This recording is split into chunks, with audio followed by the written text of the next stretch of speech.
말씀 찾도록 하겠습니다. 말씀은 스가랴 7장 1절에서 14절 말씀입니다. 스가랴 7장 1절에서 14절 말씀 다 찾으셨으면 제가 낭독하겠습니다.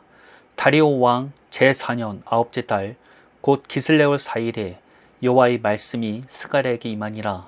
그때 베델 사람이 사레셀과 레겜멜렉과 그의 부하들을 보내어 여호와께 은혜를 구하고 만군의 여호와의 전에 있는 제사장들과 선지자들에게 물어 이르되 내가 여러 해 동안 행한 대로 5월 중에 울며 근신하리이까 하매 만군의 여호와의 말씀이 내게 임하여 이르시되 온 땅의 백성과 제사장들에게 이르라. 너희가 70년 동안 다섯째 달과 일곱째 달에 금식하고 애통하였거니와 그 금식이 나를 위하여 한 것이냐. 너희가 먹고 마실 때 그것은 너희를 위하여 먹고 너희를 위하여 마시는 것이 아니냐. 예루살렘 사면 성읍에 백성이 평온히 거주하며 남방과 평원에 사람이 거주할 때 여호와가 옛 선지자들을 통하여 외친 말씀이 있지 않으냐 하시니라. 여호와의 말씀이 스가랴에게 임하여 이르시되 만군의 여호와가 이같이 말하여 이르시기를 너희는 진실한 재판을 행하며 서로 인애와 긍휼을 베풀며 과부와 고아와 나그네와 궁핍한 자를 압제하지 말며 서로 해하려고 마음에 도모하지 말라 하였으나 그들이 듣기를 싫어하여 등을 돌리며 듣지 아니하려고 귀를 막으며 그 마음을 금감석같이 하여 율법과 만군의 여호와가 그의 영으로 옛 선지자들을 통하여 전한 말을 듣지 아니하므로 큰 진노가 만군의 여호와께로부터 나왔도다. 내가 불러도 그들이 듣지 아니한 것처럼 그들이 불러도 내가 듣지 아니하리라. 만군의 여호와가 말하였느니라. 내가 그들을 바람으로 불어 알지 못하던 여러 나라에 흩었느니라. 그 후에 이 땅이 황폐하여 오고 가는 사람이 없었나니 이는 그들이 아름다운 땅을 황폐하게 하였음이니라 하시니라. 오늘 선포하고자 하는 말씀은 하나님이 진짜 원하시는 것이라는 제목으로 말씀을 선포하고자 합니다. 오늘 본문의 배경은 스가랴 선지자가 첫 환상을 본 지 2년이 지난 시점이었습니다. 한참 예루살렘 성전의 재건 공사가 진행 중이었습니다. 바로 그때 베델에서 온 대표단이 제사장과 선지자들에게 한 가지 질문을 던집니다. 그것은 바로 수십 년간 지켜온 5월 중에 드리는 금식을 계속해야 하는가라는 질문이었습니다. 여기에서 5월 중에 드리는 금식이란 과거 바벨론이 예루살렘 성전을 파괴한 그 비극의 날을 기억하며 슬퍼하던 금식이었습니다. 이제 성전이 다시 지어지고 있으니 이 슬픔의 금식을 계속하는 것이 과연 맞는 것인지 의문이 생긴 것이죠. 겉으로 보기에는 매우 경건하고 또 합리적인 질문인 것처럼 보입니다. 이에 하나님의 말씀이 스가랴에게 임하게 됩니다. 그런데 모두의 예상을 뛰어넘는 말씀을 하시게 됩니다. 너희가 70년 동안 금식하고 슬퍼한 것이 정말로 나를 위한 금식이었느냐? 이 말씀은 그동안 이스라엘 백성이 드려온 금식이 회개나 사랑의 표현이라기보다는 자기 연민이나 자기 만족에 가까웠음을 정확히 깨트려 보시는 지적이었습니다. 자신들의 나라가 망하고 포로로 끌려간 것에 대한 슬픔과 연민에서 금식하였고 그 금식의 목적이 하나님을 사랑하고 죄로부터 돌이키려는 회개가 아니라 오늘도 나는 경건의 의무를 다했다는 스스로의 만족감을 얻기 위한 행동일 뿐이었다는 것입니다. 사실 오늘날 우리의 신앙생활도 이런 위험에 빠지는 경우가 많지 않습니까?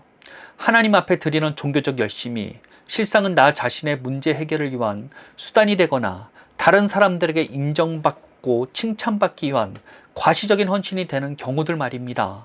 분명 하나님을 위한 것이라고 포장하고 있지만 그 속을 들여다보면 실상은 오로지 자기 자신을 위한 것들이 대부분이라는 것입니다.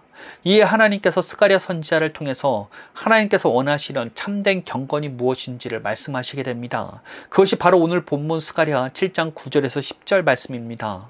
만군의 여호와가 이같이 말하여 이르시기를 너희는 진실한 재판을 행하며 서로 인애와 긍휼을 베풀며 과부와 고아와 나그네와 궁핍한 자를 압제하지 말며 서로 해하려고 마음에 도모하지 말라 하였으나 이것이 무엇을 말씀하시는 것일까요?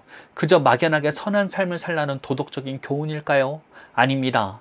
이 모든 것들은 하나님께서 이미 명령하신 율법에 해당하는 내용들이었습니다. 우리는 율법하면 흔히 종교적인 의식들을 떠올릴지 모릅니다. 그러나 하나님의 율법은 종교 의식을 포함한 삶 전체에 퍼져 있다는 사실을 기억해야 합니다. 이스라엘 백성은 금식 같은 종교적인 의식에서 열을 올렸고 그 부분만을 꾸준히 지켜왔습니다. 그러나 정작 그들의 삶의 현장에서는 하나님의 율법과는 전혀 다른 모습으로 벗어난 삶을 살아왔던 것입니다. 바로 여기에서 이스라엘 백성들의 민낯이 드러나는 것입니다. 그들이 정말 하나님을 사랑하고 그분의 뜻대로 살고자 하는 중심이 있었다면 종교적인 의식뿐만 아니라 삶의 모든 영역에서도 순종했어야만 했습니다. 그러나 그들은 그렇게 하지 않았습니다. 실상 그들이 금식하며 슬퍼했던 이유는 자기 연민과 자기 만족에 가까운 행위였던 것입니다. 오히려 하나님을 통해 자신의 문제를 해결하고자 하는 이기적인 마음이 컸고, 같은 동료들 사이에서도 저 사람은 참 신앙이 깊어라는 말을 듣고자 하는 행동들이 더 컸다는 것입니다. 그 당시 무엇인가 종교적 열심을 보여야만 공동체 안에서 인정받는 그런 문화가 있었기 때문입니다. 결론적으로 그동안 이스라엘 백성들 대부분이 행했던 종교적인 의식들은 자기 자신들을 위한 것들이었을 뿐 하나님을 위해서 행한 것들은 아니었다는 것입니다. 하나님께서 정말 바라시는 것은 종교적인 열심만 보이는 것이 아니라 삶 전체에서 하나님의 말씀에 순종하고 따르는 삶이었던 것입니다. 다른 말로 표현하자면 언약에 충실한 삶을 바라셨던 것입니다. 저는 이 말씀을 묵상하면서 가장 먼저 떠오르는 인물이 한 명 있었습니다. 바로 보아스였습니다. 그는 룻기에 등장하며 룻의 남편이 되는 사람이었습니다. 그리고 훗날 태어날 다윗 왕의 조상이 되는 사람입니다. 즉 메시아의 계보에 포함되는 사람이었다는 것입니다. 그런데 성경 어디에도 그가 무언가 특별한 종교의식을 열심히 행했다는 모습은 보이지를 않습니다. 메시아의 족보에 들어갔다면 우리는 의뢰 기도 6시간 이상씩 했다거나 주일 성수에 목숨을 걸었다거나 하는 특별한 종교적 열심을 보였을 것이라 기대합니다. 그러나 그에게는 그러한 모습은 보이지 않았습니다. 단지 그는 그의 한가운데서 이방 여인 룻을 함부로 대하지 않았고 긍휼을 베풀었으며 모두가 손해라고 피하였던 기업 물음의 책임을 묵묵히 순종하며 감당했다는 것입니다. 기업 물음, 히브리어로 고엘이라 불리는 이 책임은 가난이나 어려운 사정으로 자신의 땅이나 가족, 생명을 잃은 친족을 가까운 혈족이 대신 값을 치르고 되찾아주는 것을 의미합니다. 대표적으로 토지를 되찾아주고 종된 자를 총량해주며 대가 끊기지 않도록 계대 결혼을 하는 것 등이 포함됩니다. 이 고엘 제도는 율법이 주어지기 이전부터 이스라엘에게 주어진 하나님의 말씀이었습니다. 보아스는 이방 여인 룻이 남편을 잃었음에도 불구하고 시어머니 나오미를 끝까지 버리지 않고 섬기는 그 신실함을 보고 그녀를 귀하게 여겨 주었습니다. 그리하여 기업 물을 자의 책임을 다해 룻과 결혼하였고 죽은 나오미 남편의 가문의 대를 이어줄 뿐만 아니라 가문의 땅까지 되찾아주는 일에 감당하게 된 것입니다. 그는 종교 행위에만 집착한 삶을 넘어서서 삶 속에서 하나님의 말씀에 순종하는 신실함을 보여주었습니다. 즉 그는 언약에 충실한 삶이 무엇인지를 온몸으로 정확하게 보여주었던 것입니다. 진정한 하나님 중심의 삶은 바로 이런 삶에 있다는 것입니다. 그런데 스가랴 시대에도 그랬고 지금 이 시대까지도 수많은 이들이 하나님을 따른다고 말하지만 정작 그 행위의 중심에는 자기 자신만을 위한 종교적 행위가 자리 잡고 있을 때가 대부분이라는 것입니다. 그렇게 하나님께서는 금식을 계속 해야 합니까? 라는 배달 사람들의 질문에 그들의 기대와는 다른 답변을 하셨던 것입니다. 더 나아가 하나님께서는 이스라엘의 과거 조상들이 저질렀던 실수들을 상기시켜 주셨습니다. 언약에 충실할 것을 하나님께서는 요구하셨지만 그 말씀을 듣기 싫어하여 거절하다가 결국 마음이 돌같이 굳어져 버렸던 이스라엘 백성들 말입니다.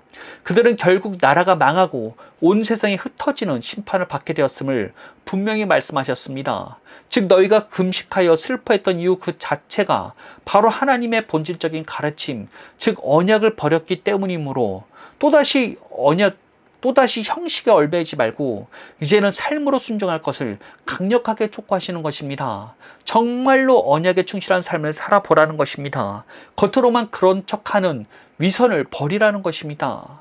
하나님께서는 겉으로만 보이는 종교적 열심과 의식에는 관심이 없으십니다. 우리가 정말 하나님과 맺은 언약에 충실한가? 바로 그것을 보십니다. 그리고 그 충실함은 우리 삶 전체를 통해 반드시 나타나기 마련입니다. 하나님께서는 우리의 삶 전체를 보시지 우리의 종교적 행위만 보시는 분이 아니라는 것입니다. 그렇게 우리들은 주어진 모든 삶의 순간에서 하나님과 맺은 언약에 충실할 필요가 있습니다. 마치 보아스와 같이 말입니다. 그런데 우리가 맺은 언약과 보아스를 포함한 구약의 사람들이 맺은 언약에는 결정적인 차이점이 하나 있습니다. 구언약은 하나님의 말씀을 지켜 행하는 것이 언약을 유지하는 조건이자 하나님의 명령이었습니다. 그러나 우리가 맺은 새 언약은 우리에게 믿음을 요구하였다는 것입니다. 이는 예수님을 믿기만 하면 아무것도 안 해도 구원받는다와 같은 값싼 복음을 말하는 것이 아닙니다. 새 언약이 등장하기 전에 하나님께서 믿음을 요구하시는 경우는 단 한 가지뿐이었습니다. 바로 초자연적인 기적을 일으키실 때였습니다. 아이가 없는 노인 아브라함에게 아들을 주시겠다고 약속하시며 믿음을 요구하신 일, 세상의 가장 높은 권력자 바로에게 이스라엘 백성을 해방시키라고 모세를 보내시며 믿음을 요구하셨던 일들은 모두 초자연적인 역사 앞에 믿음을 요구하신 사건들이었습니다. 이와 같이 유독 새 언약의 백성들인 우리에게 믿음을 요구하시는 이유가 있습니다. 왜냐하면 복음 자체가 초자연적인 능력을 가지고 있기 때문입니다. 구언약은 선한 것이 무엇인지 제시할 뿐 선한 삶을 살게 하는 능력을 제공하지 못했습니다. 그러나 새 언약 안에서는 선한 삶이 실제로 가능해지게 되었다는 것입니다. 여기서 말하는 선한 삶이란 단순히 도덕적으로 착한 삶을 말하는 것이 아닙니다. 바로 하나님 뜻대로 살아갈 수 있는 능력을 우리에게 허락하시겠다는 약속입니다. 그렇게 에스겔 선지자는 새 언약에 대해 이와 같이 예언할 수 있었습니다. 에스겔서 11장 19에서 20절 말씀입니다. 내가 그들에게 한 마음을 주어 그 속에 새 영을 주며 그 몸에서 돌 같은 마음을 제거하고 살처럼 부드러운 마음을 주어 내 율례를 따르며 내 규례를 지켜 행하게 하리니 그들은 내 백성이 되고 나는 그들의 하나님이 되리라. 우리가 받은 복음은 단순히 말로만 우리를 거룩하다 칭하는 것이 아닙니다. 실제로 거룩한 삶을 살아낼 수 있는 능력까지 포함하고 있습니다. 그렇게 우리에게 믿음을 요구하시는 것입니다.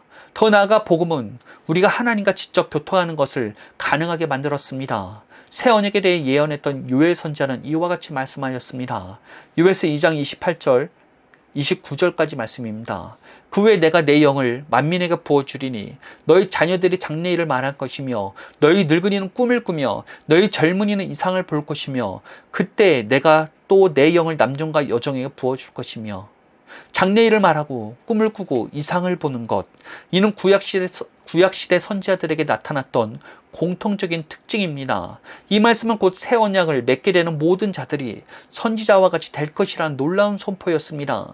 선지자들이 하나님의 음성을 듣고 그 인도하심을 받았던 것과 같이 이제 모든 믿는 이들이 그와 같은 하나님과의 직접적인 교통이 가능하게 되었다는 것입니다. 물론 이러한 것들은 마지막 날 구원이 완성되는 그때 예수님과 얼굴과 얼굴을 맞대는 것에 비한다면 무척이나 부족한 수준일 것입니다. 마치 거울로 보는 것과 같죠. 성경에서 말하는 거울은 오늘날의 유리 거울이 아닌 형체를 흐릿하게 보는 청동 거울을 말합니다. 하나님의 음성을 듣고 그분의 인도하심을 받는 것이 주님과 직접 대면한 것에 비하면 흐릿하게 보일지 모릅니다. 그럼에도 불구하고 모든 믿는 이들이 하나님의 인도하심을 받으며 살아갈 수 있게 되는 것입니다. 복음은 하나님과 끊어져 영원히 함께할 수 없었던 우리를 다시 하나님과 함께할 수 있는 능력을 가지고 있습니다. 우리가 정말 선한 삶을 살 수 있는 능력을 제공합니다. 하나님과 동행하는 삶을 살 수 있는 능력을 제공하고 있다는 것입니다. 바로 그렇기 때문에 우리에게 믿음을 요구하시는 것입니다. 우리가 말씀대로 믿기만 한다면 하나님께서 직접 그 일을 행하시기 때문입니다. 우리는 바로 이러한 언약에 충실해야만 합니다.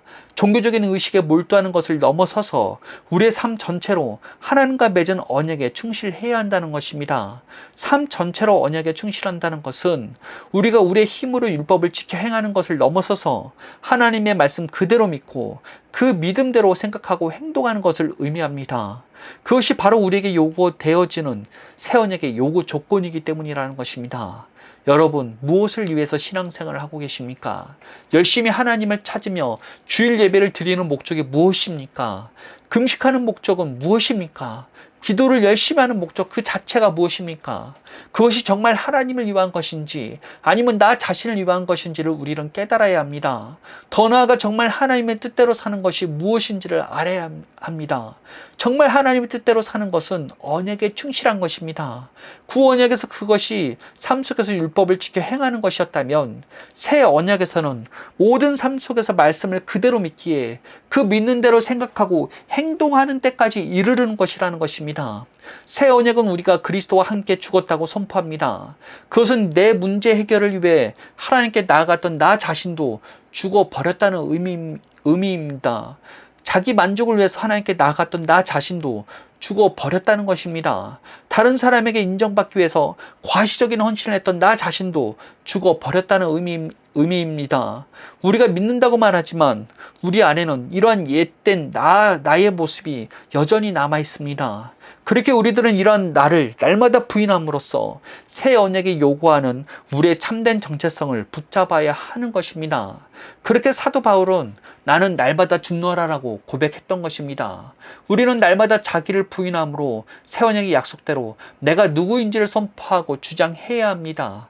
그것이 하나님께서 오늘날 우리에게 요구하시는 언약의 조건이자 참된 신앙인의 모습이라 할 수 있는 것입니다. 과거 이스라엘 백성들이 행했던 실수에서 벗어나시길 바랍니다.